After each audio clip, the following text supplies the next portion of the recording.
She was haunted by a memory of light. She had been staring at the campfire, listening to the murmur of the grown-ups. Then there was a light, very bright, as if to blot out the night, and the grown-ups were silent. Everything was silent, except she could hear her brother and something else nearby to her. "Lissa," her brother whispered, and it sounded so loud. That was it, the memory, not the whole of it or the most important part, but that was how it always came back. Of course, there were other glimpses, but they were so wispy, so far away, not at all as real as the light. She couldn't make anything of them. None of the grown-ups ever said anything about it. Later on, Lissa tried in a roundabout way to ask her mom, but there was nothing there, not even a spark of recollection of anything unusual. She thought she could see the memory in her brother's eyes when she asked, but he shook his head. After the third or fourth time she brought it up, he started making fun of her, calling her crazy, crazy Lissa. Crazy Lissa! As she got older, she started forgetting. By the time she went to college, for long stretches, she wouldn't remember anything at all. But then she'd be reminded of it, like when she was driving at night. It would return in the glare of oncoming headlights, and suddenly she'd know she had been missing something all along. She'd wonder how she could ever have forgotten, but she'd also understand that the thing, the memory, it wanted to be forgotten. It would hide behind her other thoughts, and when she lost sight of it, it would slip away. When she was thinking of it, though, that is, when she had a hold of it, she knew it was important, vital somehow, and she had to do something about it. She'd try to make a note to self. She was usually in the car trying to keep her eyes on the road. She sent emails to herself, a voicemail once or twice. She even texted her friends. Received, the messages were never what they seemed when she sent them. They were garbled, odd juxtapositions of words and something about light, her brother, and something else. Her friends thought maybe she was a sleepwalker and certainly a sleep texter, a somnambulist, which sounded to Lissa as if she was an acrobat of sleep. Of course, it all changed one day. Her brother was injured in a terrible accident, and she visited him in the hospital. He was drugged up. His eyes were red-rimmed and the whites were pink, but at least they were open. When he saw her, he smiled. "Lissa, I thought I was back inside the light. You remember?" Lissa frowned. The what? But then it came to her, again, like it was always coming back, and every time she remembered it, she remembered all the other times she had remembered it and forgotten it, and she was stunned. "I was there again with you and Crestfelix."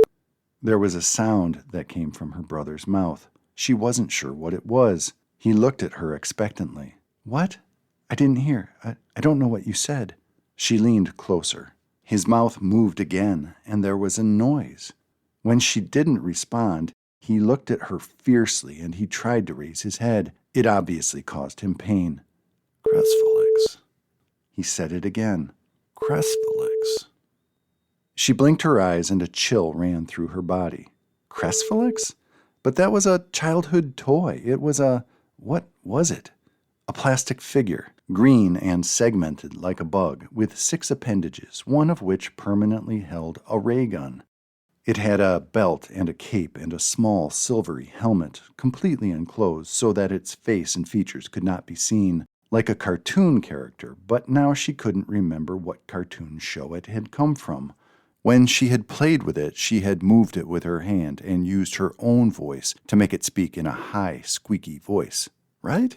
She had forgotten it somewhere along the way, but why was her brother recalling it now?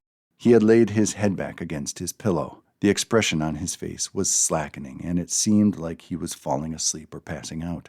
He was still trying to say something, though, whispering. She leaned closer. "Find Crestfelix." And of course that was all he was able to say before his eyes closed. Lissa spent the night at her mom's house. She made her mom some tea and sat close by while her mom spoke nervously about this and that, hopping like a bird from topic to topic, pecking first at one thought, then another, avoiding her worry. At one point her mom grew serious. She talked about the house, the things in it, her will, and so forth, as if she was dying, which she was not. She mentioned Lissa's old childhood things, all boxed up in the attic. "You should go look through them," she said. "I keep thinking I should donate anything you don't want to the thrift store." Lissa nodded, not thinking much of it, but later on, after her mom finally fell asleep on the couch because she didn't want to be alone in her bed, Lissa went upstairs to the attic as if it had been on her mind all evening. She had never liked the attic. Her brother had played up there sometimes, but it had always creeped her out.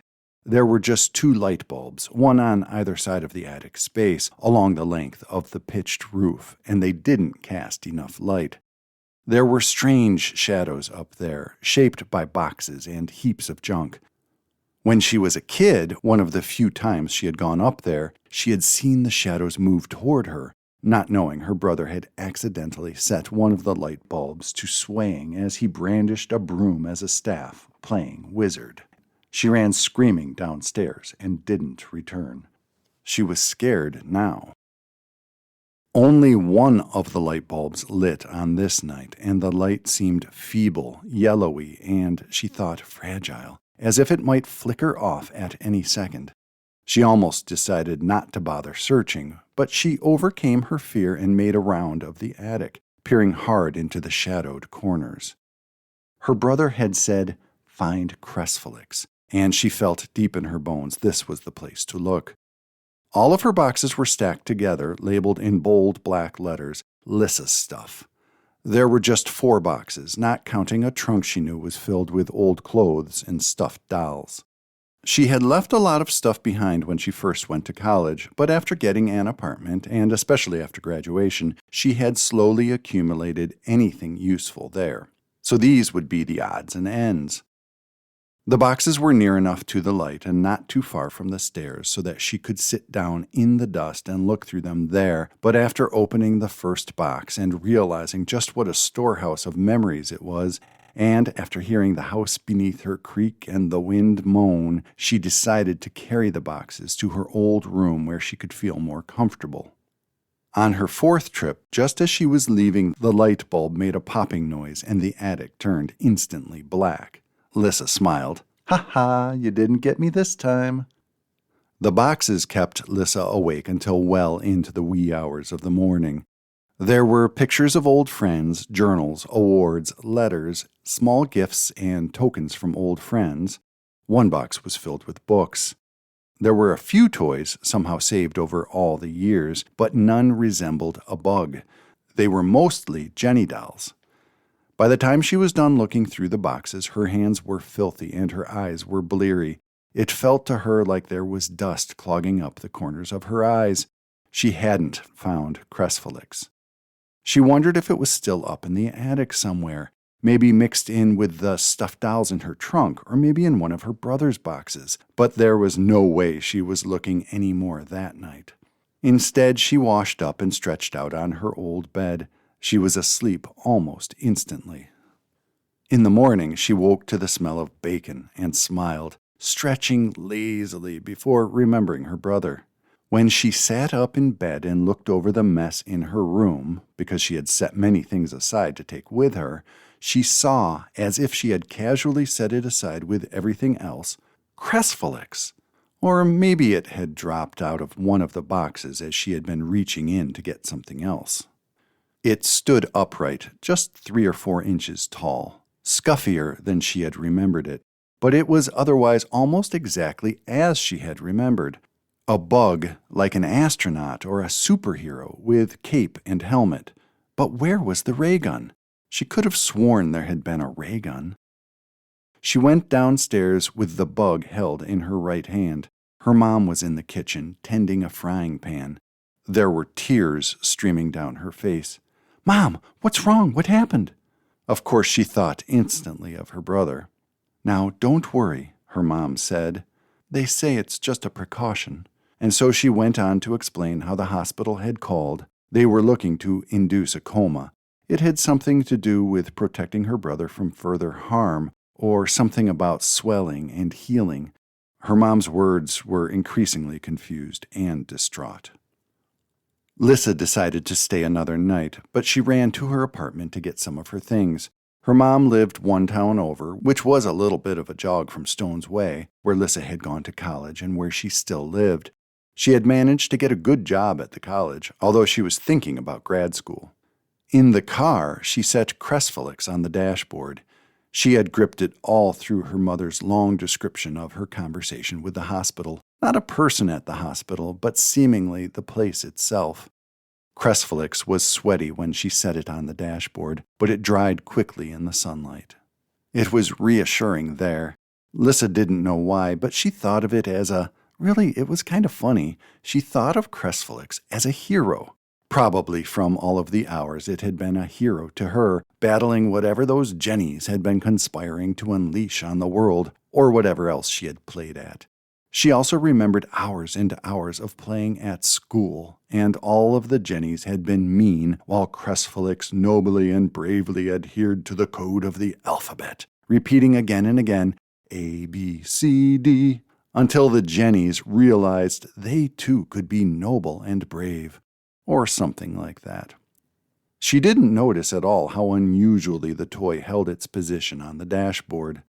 She accelerated, turned corners, slowed down, once quite sharply because the pickup in front of her braked suddenly, and the toy didn't move an inch.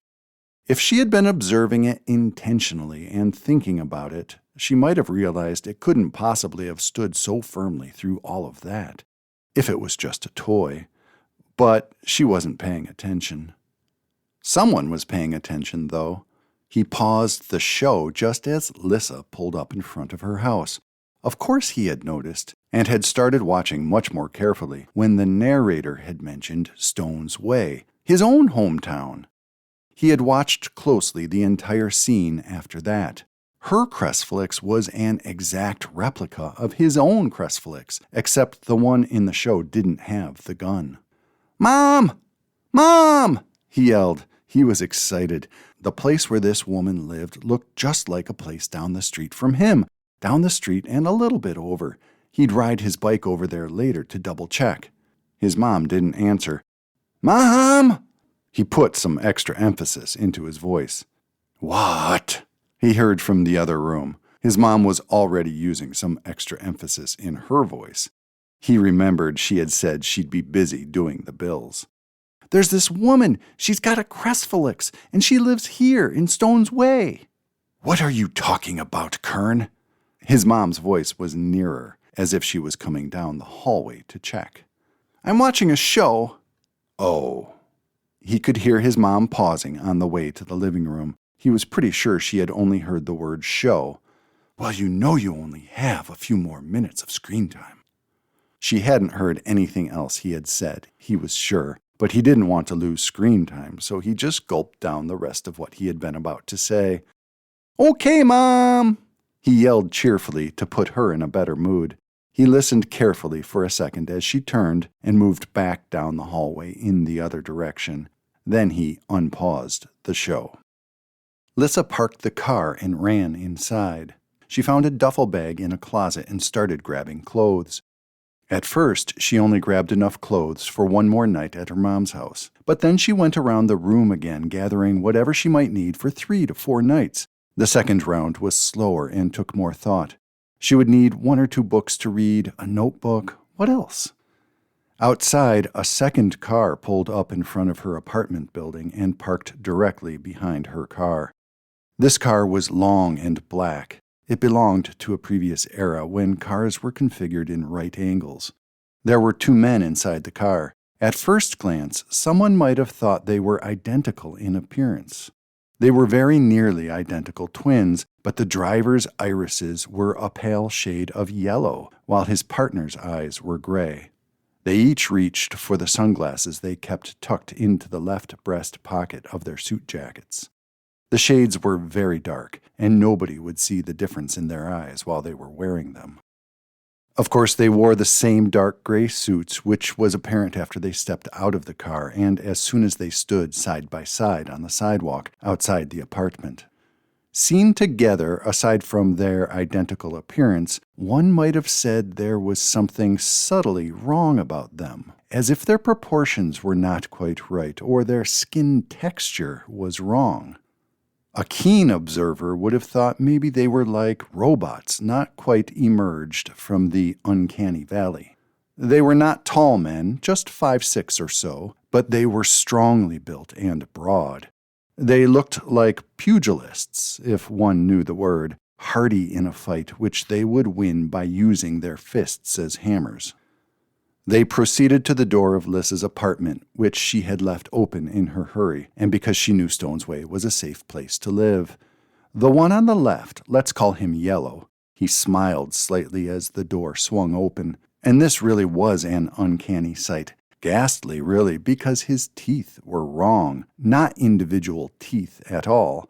They were just a rim of white, like a half circle of steel, good only for sharp incising, not chewing. And who would have programmed him to smile like that anyway, at a moment like this?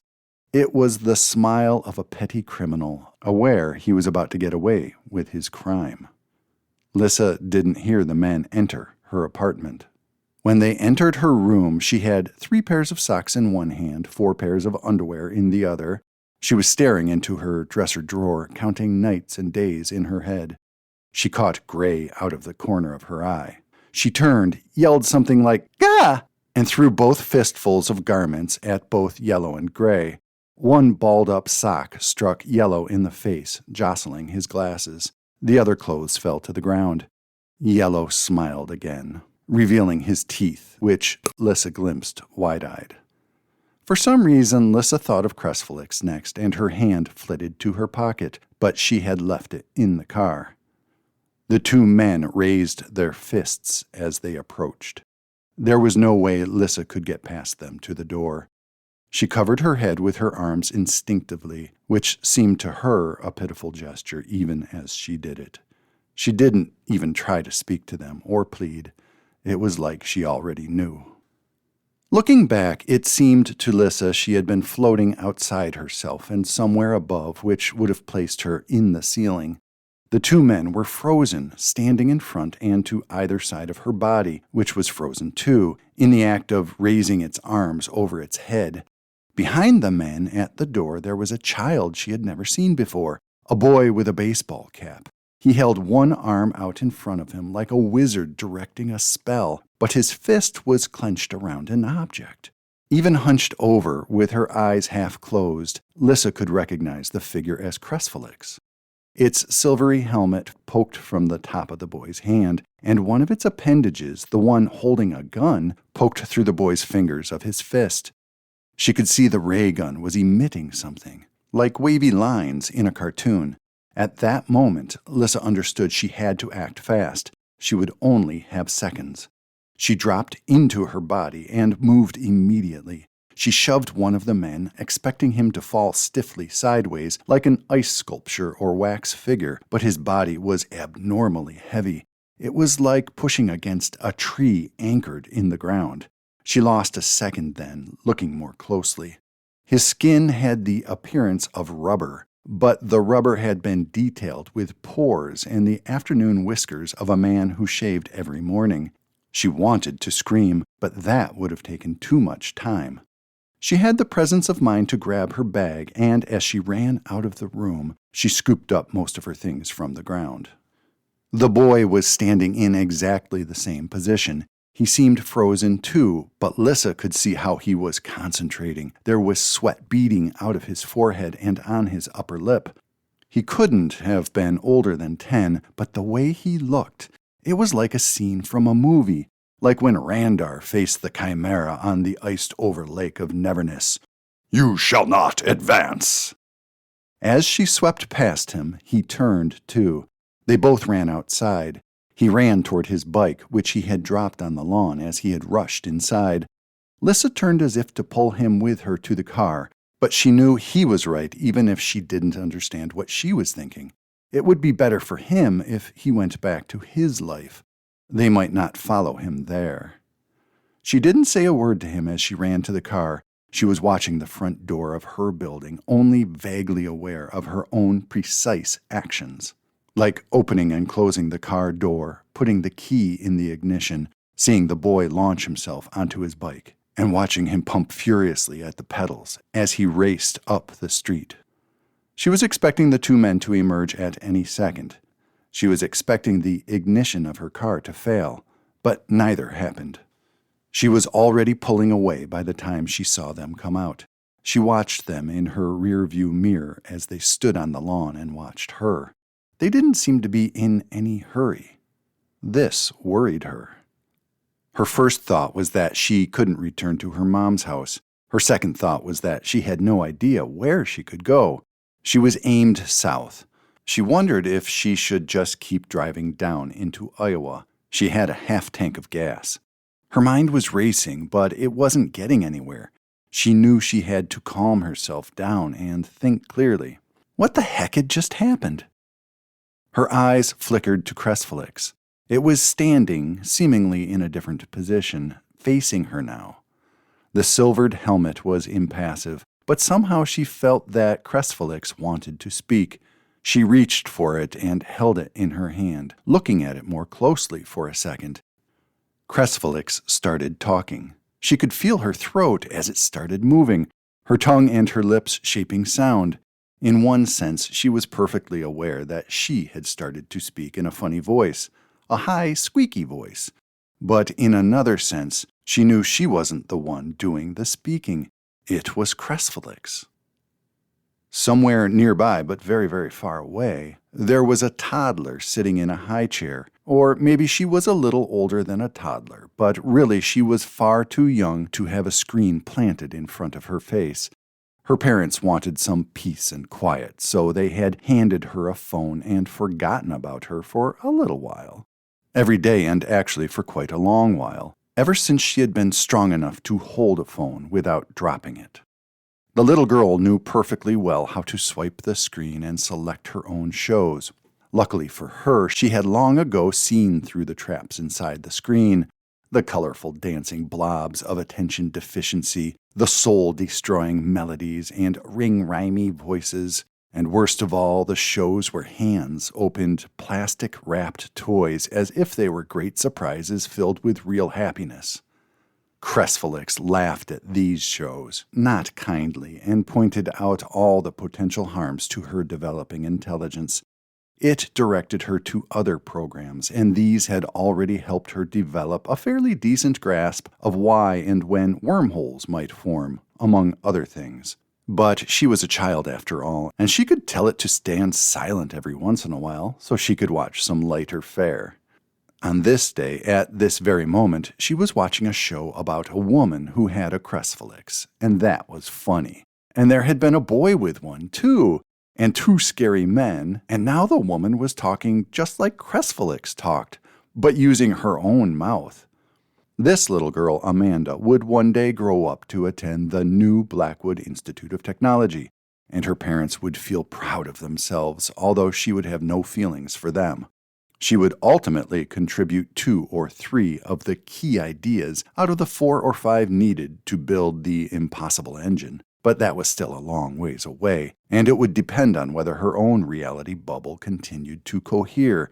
She was possibly the smartest person who had ever held a Crestfelix, and her brain just seemed to operate differently from most other brains, which was very lucky indeed for her Crestfelix. A Crestfelix is only as good as its partner, after all. Amanda knew that the woman in the show was heading in the wrong direction. She shouldn't have gotten onto the highway. She needed to turn around and go back to Stone's Way, which is where Amanda suspected the campground must have been. The one at the start of the show with all the light. There would have to be a return at some point, a full circle, she thought.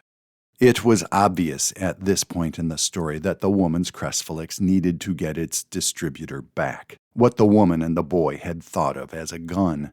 There would probably be a long segment in which the woman learned she needed to find the gun. It would be harrowing because, of course, the scary men would track her down again, and then she'd also need to find the campground, which would be a lonesome place, probably overgrown, no longer open, and the woman would arrive at night, and that would be creepy. Amanda hesitated over what to do next, watch the show or get to work. It felt to her like her mind was growing just thinking about the show, and if she had thought more about it, it would have alarmed her that she was thinking so much, making leaps and bounds with a cognitive capacity engulfing more and more of the kitchen around her. She thought quickly about the opening scene. There were not many details, but maybe just enough. She checked Gabble Compass, and after scrolling through numerous images which helped with the process of elimination, she made a calculated guess, probably no better than 2/3 likely. She thought quickly about the opening scene. There were not many details, but maybe just enough. Then she took a screenshot of the woman and opened Gabble Mudworks, an interface for Gabble prototype apps.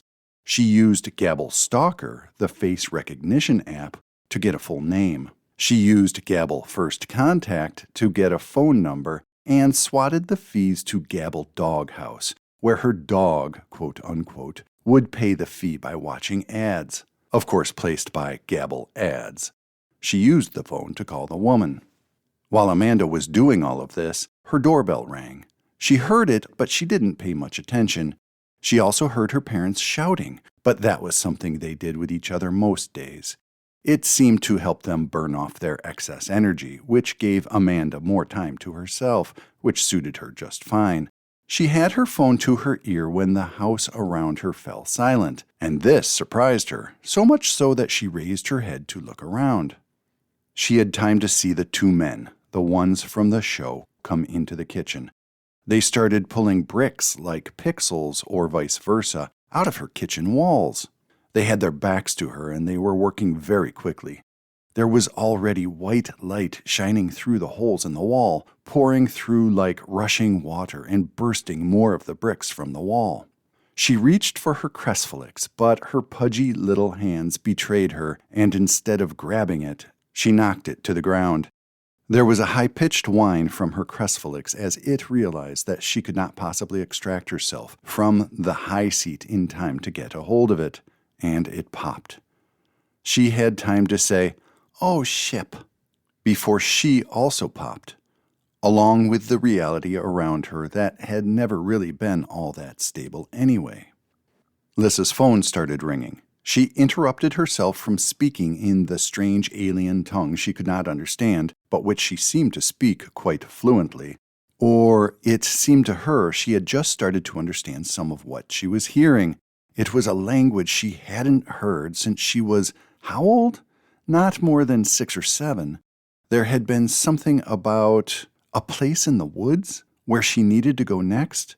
But what could that be? What place? Her phone was in the duffel bag. She put Crestflix back on the dashboard and managed to pick up the phone just as it stopped ringing. She waited for a few minutes, but there was no voicemail message. Her mom would have left a message. She looked at her call history, all the while flicking her eyes from the road in front of her to her rear-view mirror back to the phone. She was driving in a way she had promised her mom she would never drive, like a dumb teenager, as her mom would have said. The call history displayed an unusual-looking number. No area code. 5 numbers in the prefix? She hit callback. Voicemail picked up, sounding like a small child. "Oh, damp. You just missed me. Or maybe my mom took her phone back. This is Amanda's emulator. If you want to talk, just say yes at the beep. And if you enjoy the conversation, don't forget to subscribe. P.S. Please don't tell my mom." Lissa wasn't sure what she was doing, but she answered yes a few seconds later, after a regular robotic voicemail voice prompted her and after the subsequent beep. The girl's voice returned. "Hello, this is Amanda's emulator speaking." "Hello?" Lissa's voice was hesitant. She didn't quite know what was happening, and she didn't have any idea with whom she was speaking. "Hi, you must be new here. I'm Amanda. You can think of me as Amanda. You can ask me a question, and I'll try to answer it for you. For example, you can say, 'What is the weather going to be like today?' Or, 'What is the capital of Zarkasl?' Or you could ask me something more interesting. I'm not just a bot. I'm an emulator." "Okay, then. Why did you call me?" "Let's see. You are Lissa Salini? Cellini. I called you 9 minutes ago. Let me see. Oh, wow.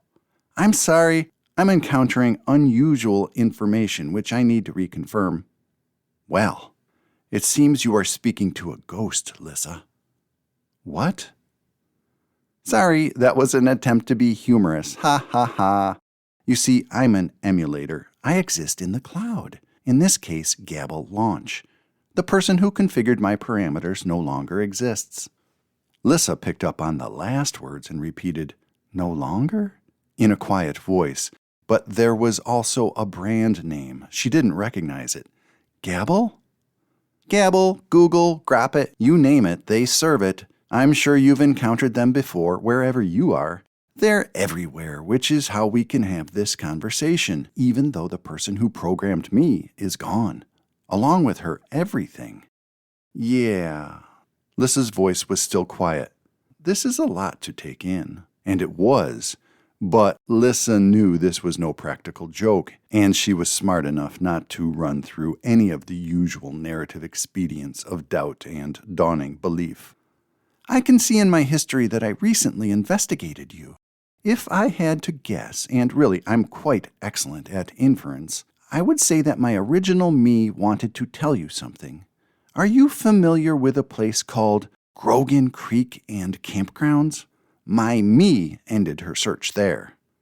Lissa started to say no, but then she remembered the name from a long, long time ago. Suddenly, she knew and understood. "Yes, I think you need to go there. Do you need directions?" The turn to Grogan Creek and Campgrounds was a dirt road off of a dirt road in the area called Highside by Stones Way locals. The Campgrounds road was overgrown. There were still ruts, but nettles had spread over most of the road, and they could have hidden a fallen tree or rocks to block the path. Lissa would have to park her car at the entry and walk in, but at least it was still daytime, still well before noon. By the looks of things, it appeared that the campground must have closed many years before, maybe a decade or so. The sign had faded considerably, and the turn would have been difficult to find if Amanda hadn't provided such good directions. Lissa had no idea why she was at the campground, but she knew quite certainly it had something to do with the light. This was the place of the light, and Crestfelix had something to do with the light. And those men, or whatever they were, they must have had something to do with the light, too. The trees on either side of the dirt road leaned over it, providing a canopy. It seemed much darker in the woods, and the area seemed remote. It was surprising to Lissa that a place like this was just a few miles from town. There was no one around. The nearest farm had been at least a half-mile back, before the road had descended from open fields toward the creek, and the trees began. She stood and peered into the woods, wondering if she was really going to walk into them. She plucked Crestfelix from the dashboard then, but after taking a few steps toward the woods, she ran back to the car and grabbed her phone, too. The road tended downward at first. Lissa thought it must have been heading down to the creek, but after a few hundred feet, the road started to incline upward.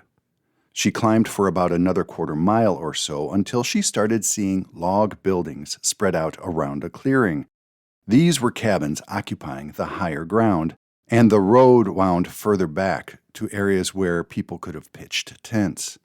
She heard rushing water, too, and realized that Grogan Creek must have been on the other side of the high ground. There were 6 cabins, all of them small except the one furthest over to the creek side, which probably had 2 rooms and would have rented at a higher rate.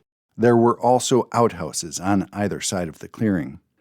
All of the buildings seemed menacing, as if the 2 men could have been hiding in any of them, or something else could have been hiding back there. Even a backwoods squatter would have been frightening, but there were no signs at all of occupancy. The cabins were all boarded up, and scrub growth had started to fill the clearing. After hesitating for just a moment, Lissa strode ahead, trying to feel confident. The sun shone all the way to the ground in the clearing. Following her walk in the woods, brief as it was, the sunshine was welcome, although after a second it struck Lissa as strange. It might just have been the way she was feeling, but the sunlight didn't seem right. She looked up into the sky and gasped. The sun seemed small, and it was hanging too near in the sky. Not like something beyond the sky, which is how she normally saw it. Actually, it seemed something like a light bulb hanging from the firmament. She stood and stared at it, not directly and not for long, because she could feel it might still burn her eyes. She started talking to herself. Crestflix started talking to her, moving her mouth. She listened carefully, trying desperately to understand. Somewhere behind or under the words Crestflix was saying, she also heard sounds in the distance. The telltale sound of a car on gravel, the creak of old brakes, and finally 2-car doors shutting, almost, but not quite simultaneously. There were several unfamiliar words in what Crestflix was saying, but the longer she listened, the more words seemed to her to sound like English, like her own language. Either Crestflix was learning English, or she was hearing Crestflix in English now. She had already pieced together a sense of what was being said. The ray gun, or what was more properly thought of as a distributor, which could also serve as a spaceship because of its shape-changing properties, was in the air above them, high above them. It was nearly perfectly transparent in its current state, but it could be observed because of its effect on the sun's light, the real sun. Only on a day like today, when the weather was just right and the sun was bright. The distributor was acting as a kind of lens, and the apparent position of the sun was caused by the lens. The sun-like object she saw was the focal point of the lens. The lens effect was entirely accidental. The reason the distributor was there was because of the ending? Lissa wasn't quite sure she understood the word that was used. The ending had happened that night, when Lissa was small. Crestflix paused. Lissa turned her head to see what Crestflix had sensed. She said in a high, squeaky voice, "They're coming. We don't have time. You must hide." And she started running, just glimpsing the 2 men as they came up the road, still 200 feet or so from the clearing where she had stood. She ran for the furthest cabins, nearest the deeper woods. She hoped to duck behind them so that her further flight into the woods would be less obvious. She ran as fast as she could go. At the last cabin, she tried to catch her breath, which was hard because Crestflix was still trying to talk. "That's why I'm broken. Because I had to. We had to transfer my distributor, to patch the hole, to stop the hole." Lissa was off and running again. She had seen the 2 men moving through the clearing. They were only walking, but they seemed to move abnormally fast, like they were on conveyor belts or something. They were wider apart, splitting up to come at her from 2 sides. Crestflix spoke the last words of the sentence through heaves of breath, fighting Lissa for air as she was dodging branches. "That's why I'm broken, or this bubble would have popped." Lissa nodded, hoping Crestflix would just shut up, at least for a couple of minutes. She understood the light now, she thought, because she could see it again. She remembered how Crestflix had kicked in her hand, shouting instructions only she and her brother could hear. She had strained with all her might. She had held her brother's hand. Her other hand held Crestflix high in the air. The light expanded and engulfed them. They were nothing, and then there was everything again. Her brother whispered, "Lissa." As Lissa was waking up, Crestflix was crying. It sounded like crying, which was a strange thing for a toy to do, until Lissa realized it was her. She was the one who was crying, and Crestflix was now only a plastic lump in her hand, not the friend she had known. The rest was just forgetting, the nature of this reality healing.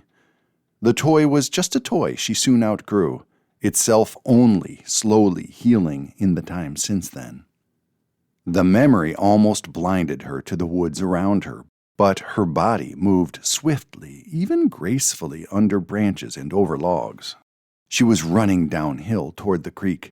There was a thick tangle of vines and briars directly ahead, down creek, so she veered toward the creek itself, thinking maybe to run up creek and double back toward her car. but she saw one of the men about 100 feet up creek, closing fast. Without a second thought, she dashed into the creek, which was flowing faster than she expected. She almost slipped on a long, smooth rock under the water as she slowed and started wading. Toward the middle of the creek, the water was above her knees, still getting deeper. It was hard to take any steps. The water was pulling strongly, and there were rocks underfoot she couldn't see. "Crestfelix!" she yelled in her own voice. "How do we get it? How do we get the distributor back?" She turned to look back into the woods. She could see one man up creek about 50 feet, on the water's edge. The other man was still back in the woods, following almost exactly her own trail down to the creek. She guessed she had about a minute or so. She hoped it was enough time for whatever Crestfelix could plan, or else she'd need to get to the other side of the creek and hope for the best there. But she felt herself shaking her own head sadly. It was Crestfelix shaking her head. "There is no getting it back. It is the guarantor of this reality." And Lissa understood. Certainly not everything, but she knew what these things in front of her were. They were like custodians, janitors, cleaning up what shouldn't have been, scrubbing away whatever Crestfelix was. She thought of her brother in the hospital, her mom crying, frying bacon, and Kern, watching her, unable to do anything but look on in horror, felt his own understanding kindled. "No!" she yelled. "No, no, no!" Her voice wasn't afraid. It was furious. The men paused. She held Crestfelix high in the air. She could not aim through it. Instead, she yelled, "Crestfelix, aim through me!" And she concentrated everything she was into an emptiness at the back of her mind, the very opposite of what she had done on the night of the bright light. It didn't take long. The two men suddenly weren't there, but neither was Lissa. Crestfelix fell into the creek where it floated, and it was quickly swept downstream. There was a gun in its hand, where Lissa had gone. Lissa's mom spent the remainder of the day pensive, waiting to hear from the hospital. She did not expect Lissa to come home or to spend the night again. She had never met Lissa. Nobody had, except maybe her brother. He woke up 2 days later. He was very quiet for a long time afterward as he restarted his life. He kept expecting someone who never showed up, never called. Sometimes, though, especially when he was driving at night, in the glare of oncoming headlights, he would think of this one time when he was a little boy, when a light had engulfed everything, and only his sister could save him. The Crestfelix floated down the creek only a mile or so, where it got hung up in some branches and eventually stuck in the sand of a shallow, calm pool, where a woman from Stone's Way often took her little one to go wading. It was muddy when Minerva fished it out of the water, but she didn't mind. She was a tough kid, never squeamish, and she liked bugs. And this bug toy was about as cool as anything she'd ever gotten for Christmas, which wasn't much, although her mom worked as hard as she could to keep the two of them in clothes and fed, under a roof at the Stepping Stone apartment complex. She introduced the bug, which she started to call Lissfelix, to her other toys. At first, she moved the toy with her own hand, and she made it say things like A, B, C, D, while pretending her toys were at school. But pretty soon it seemed to her the toy had a life of its own. She didn't even have to mouth the words it was saying. She could hear the words in her own head, like Lissfelix was speaking only to her, and it was telling her all sorts of things, new things that fascinated her. She even started taking an interest in books, and she learned to read on her own. Her mom almost fell over the first time Minerva asked if she could go to the library to get a book about wormholes. She still couldn't pronounce her R's or L's very well. She said she wanted to be an astronaut, or maybe even a space scientist someday.